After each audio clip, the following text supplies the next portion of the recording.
अस्सलामुअलैकुम गाइस, फिल्मी चक्कर के एक और वीडियो के साथ हम फिर हाजिर हैं। गाइस, आज की वीडियो में हम ड्रामा सीरियल वबाल की किस्त नंबर 7 पर रिव्यू करेंगे। तो आइए शुरू करते हैं अपनी आज की वीडियो। लेकिन रुकिए, इससे पहले अगर आपने हमारा चैनल अभी तक सब्सक्राइब नहीं किया तो अभी हमारा चैनल सब्सक्राइब करें और घंटी के निशान पर क्लिक करें ताकि हमारे चैनल की हर नई वीडियो आप तक पहुँच सके।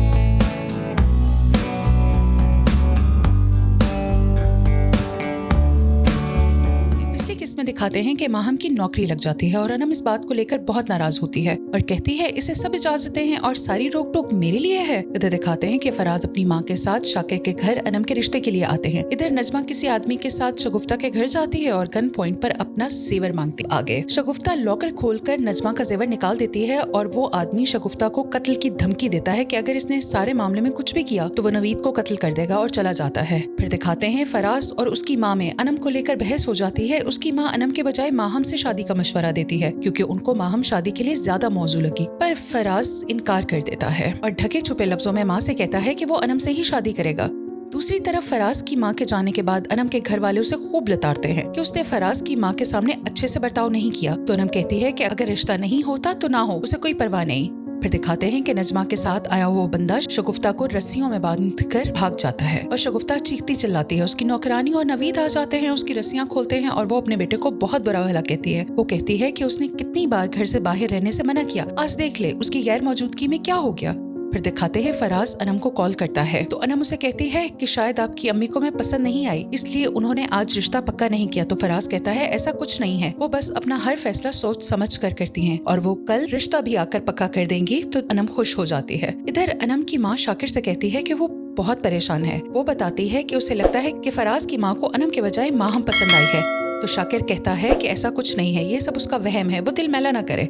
फिर दिखाते हैं शगुफ्ता अपनी नौकरानी को गुल खान को सारा वाकया सुनाने पर खूब डांटती है और मारती भी है। फिर दिखाते हैं फराज की माँ अनम के घर रिश्ता पक्का करने आती है और अनम को अंगूठी पहना देती है और निकाह की तारीख भी पक्की कर देती है। उनके जाने के बाद अनम बहुत गुस्सा होती है। वो कहती है भला ऐसे होती है मंगनी, इसकी सहेलियों की तो इतनी धूमधाम से मंगनी और शादी होती है, सारी गुर्बत उसी के हिस्से में ही क्यों आई है। वो अपनी माँ से कहती है वो अपने जहेज में हर चीज लेकर जाएगी। माहम कहती है अब्बा इतना पैसा कहाँ से लाएंगे। तो अनम कहती है ये उनका फर्ज है, वो जैसे भी करें।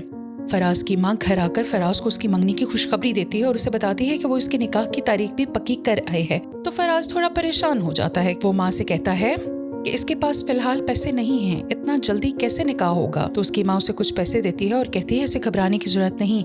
फिर दिखाते हैं फराज अनम को कॉल करता है और दोनों अपनी शादी के बारे में बात करते हैं। अनम फराज को बताती है कि इसके बहुत से ख्वाब हैं, अपने घर के बारे में, जीवन साथी के बारे में, गाड़ी बंगला ऐशो इशरत। फराज कहता है वो घबराए नहीं, वो उसके सब ख्वाब पूरे करेगा। फिर दिखाते हैं अनम अपनी माँ को कर्ज पर जहेज का सामान लेने पर मजबूर करती है और उधर शाकिर अपने दोस्त से अनम की शादी की बात करता है तो वो उसे अपनी बीवी के पास कमेटी डालने का कहता है और पहली कमेटी दिलवाने का वादा करता है। शाकिर ये सुनकर बहुत खुश हो जाता है। वो घर आता है और अपनी बीवी और घर वालों को ये सब बताता है। सब बहुत खुश होते हैं। तभी शाकिर की बीवी उसे बताती है कि अनम कर्ज पर जहेज का सामान लेने का कह रही है। तो शाकिर साफ मना कर देता है लेकिन फिर बीवी के समझाने पर मान जाता है। फिर दिखाते हैं शगुफ्ता कोई डरावना ख्वाब देखती है और उसकी नींद खुल जाती है। तभी उसके घर फरजाना नामी औरत आती है। शगुफ्ता उसे बताती है कि उसकी तबीयत ठीक नहीं है। तो फरजाना पूछती है कि क्या हुआ। तो शगुफ्ता कहती है वो किसी पर एतबार नहीं कर सकती। तो फरजाना कहती है वो तो उसकी छोटी बहन जैसी है। तो ये सुनकर शगुफ्ता को याद आता है कि उसने भी एक बार किसी को ऐसा ही कहा था।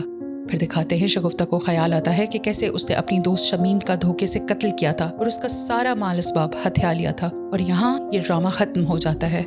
शगुफ्ता के राजों पर से पर्दा उठ रहा है। क्या शगुफ्ता का अंजाम भी शमीम बाजी जैसा होगा?